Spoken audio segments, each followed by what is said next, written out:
What's up, y'all? I'm Drea, and today we're doing hand rolls. Now, normally you go to a sushi restaurant and you'll normally get like a cut roll, but this is a hand roll, and it's something that normally you might be a little scared of, but today we're going to introduce you to the way it's laid out, how to simplify it, also the fish you'll want to use, different options. But Rika, my homegirl, she's going to show us authentically how to put it together.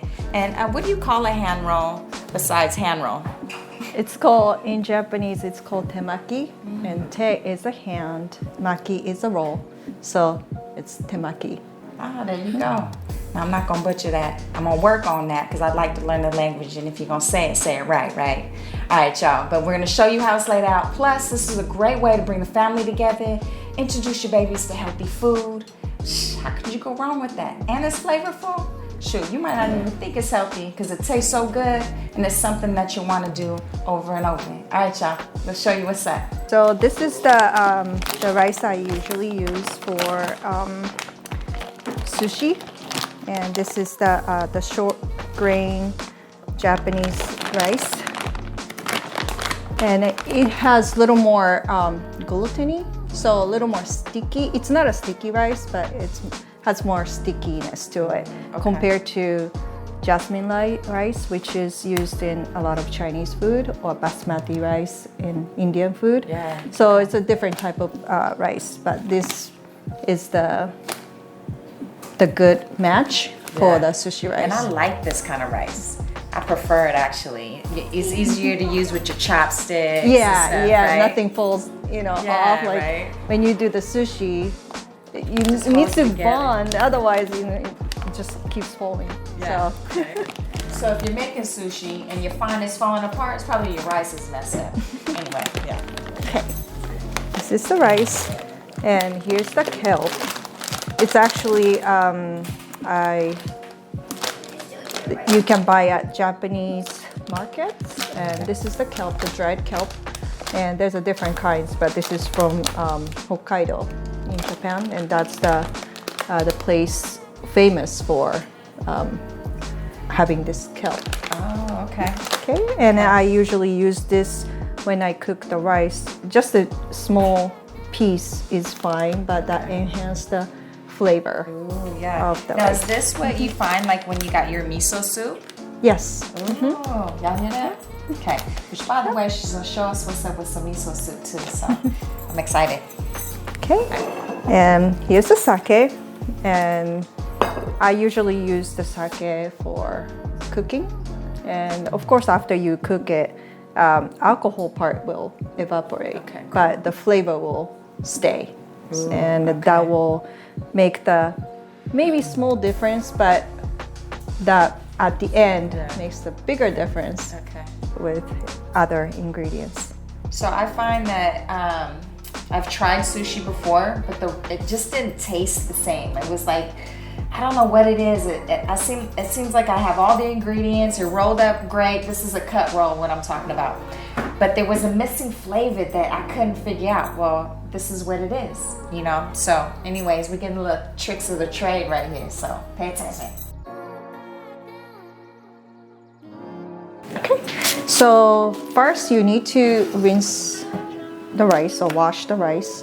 And I usually use the purified water for the first wash. It's because when you add the water to the rice, it will absorb some of the water. So if it's possible, just use the purified water instead of the regular water. Okay, cool. Then after you put the water, you can drain it and then lightly wash. I usually put it on the bottom and wash the rice.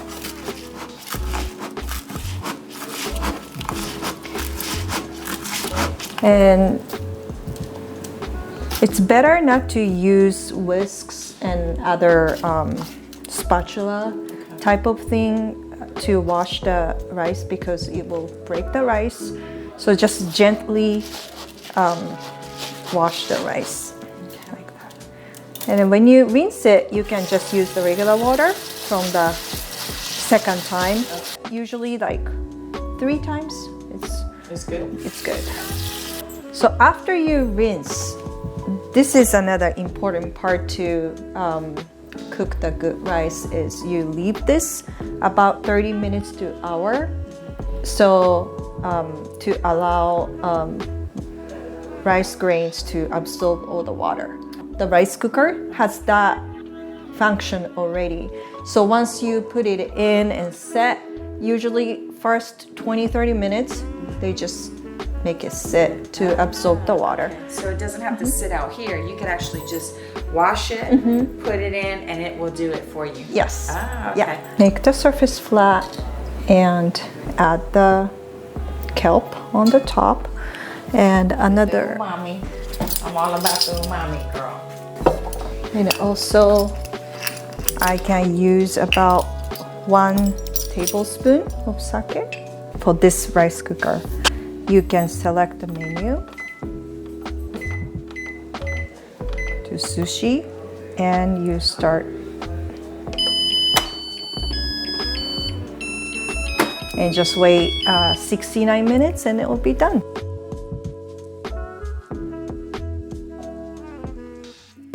So next I make the sushi vinegar mix. I need the vinegar. I usually use this rice vinegar. And also you can mix with apple cider vinegar to make it a little bit milder, the taste. But you can just use rice vinegar, that's fine. Also the sugar and the salt.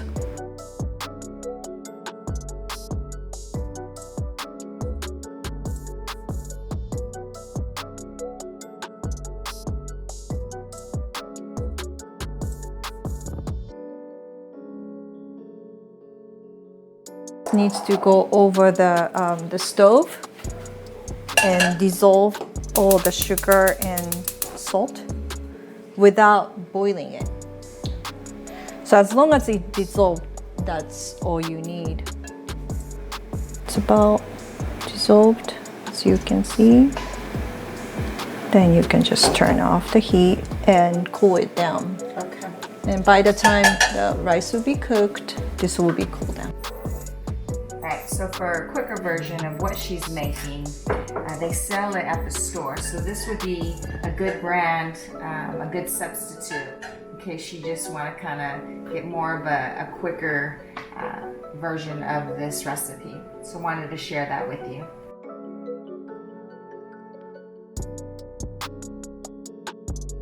This is the like an egg omelette, or if you go to sushi place and if you order Tamago, which is in Japanese, or egg.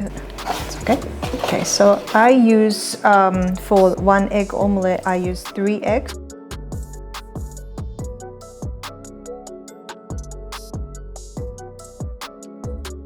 To make the egg omelette, we use dashi, and we introduce about the kelp, and dashi has the kelp, but also bonito flakes. So that's the very common the soup stock we always use for a lot of Japanese cuisine cooking.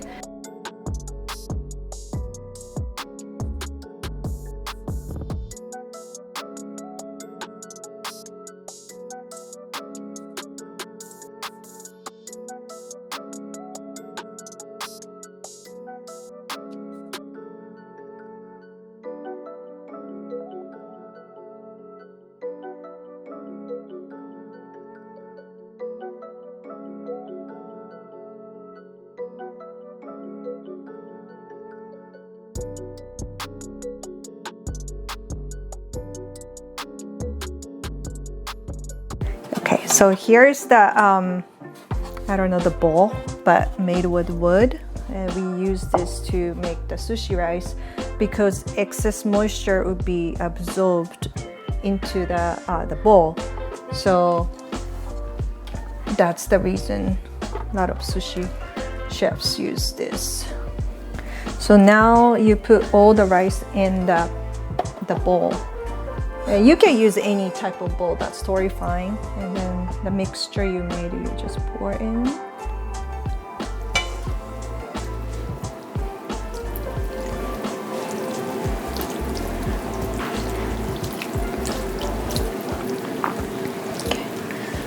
And from here, you mix the rice. It smells really good. Yeah? Yeah, when you pan it, it's like, yeah, you smell the vinegar. You can try after I mix a little more, so. Make sure your abs are tight while y'all are fanning. Shoulder blades down, chest up, abs tight. Oh, that's a really good exercise. And when you mix it, you scoop from the bottom because all the vinegar mixture goes down. So you scoop that up. Get my wrist ready, you know, in case I need to smack somebody, you know. You can train by making sushi rice. Couple slaps. So how long do you think you should be doing this? Typically, when you don't see any more vinegar, the liquid part on the rice. It's evenly coated. Yes, and absorbed, then it looks more like regular cooked white rice. Okay, so after you mix well, you put the I just use the those paper towel. You put in the water and soaked in the water a little bit and cover it until it cools down completely, and it will be not completely but cools down well, so it will be ready to use for the sushi rice. Because you don't want it to cook the fish. Yes. You want it a good temperature where it's not cold, but pretty much room temperature, same temperature as the fish. Then there's no cooking. The fish, yes, yes. Okay. And also, when you use the wet version of the paper towel, it doesn't. How can I say dry out? Yeah, the rice doesn't dry out. Perfect. While it's sitting.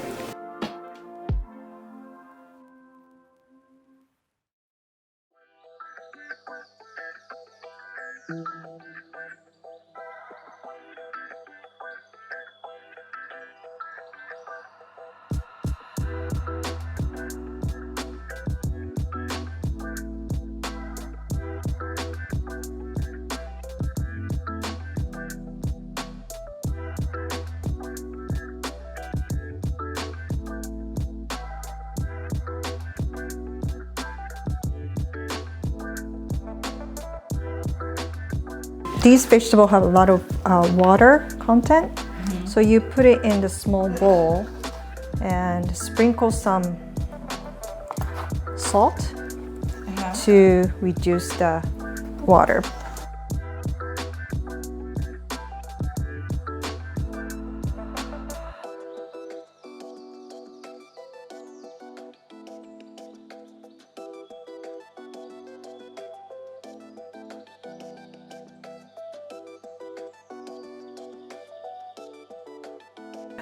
And now add the vegetable soaked in the salt bath.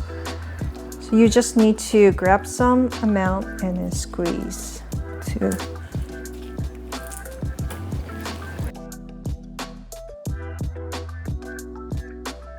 mayonnaise, some pepper.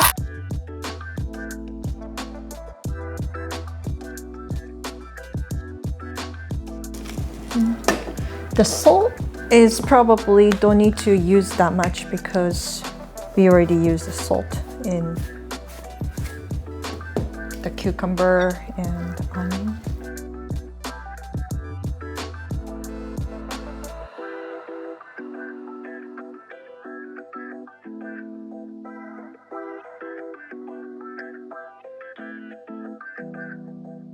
So here's the cucumber, and this is the Japanese cucumber. You can use either Japanese or Persian cucumber, which is a little more crispier than regular cucumber. So I prefer these kind. Persian cucumber is like a small one. Japanese cucumber can be big like this.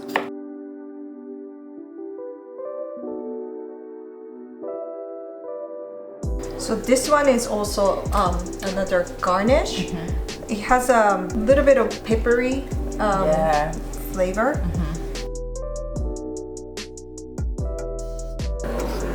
So Japanese food is always about the looks of it. Like you eat with the sight.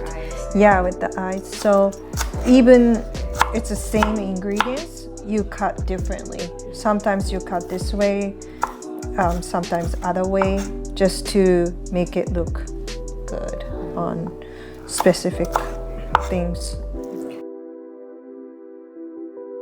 So for sushi, usually cut like this way. It's almost like thinner, but for this purpose, you don't need to really cut so thin.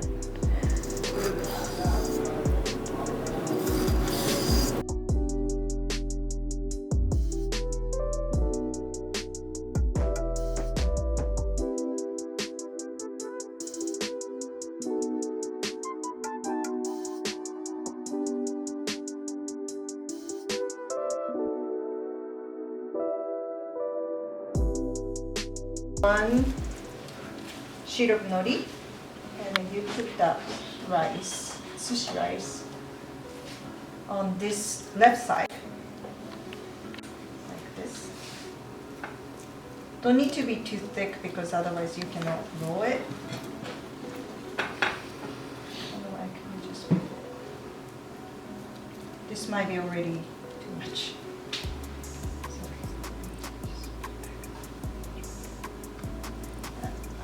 The rice, and then next you put the ingredients. So you can put any type of condiments you like and put it.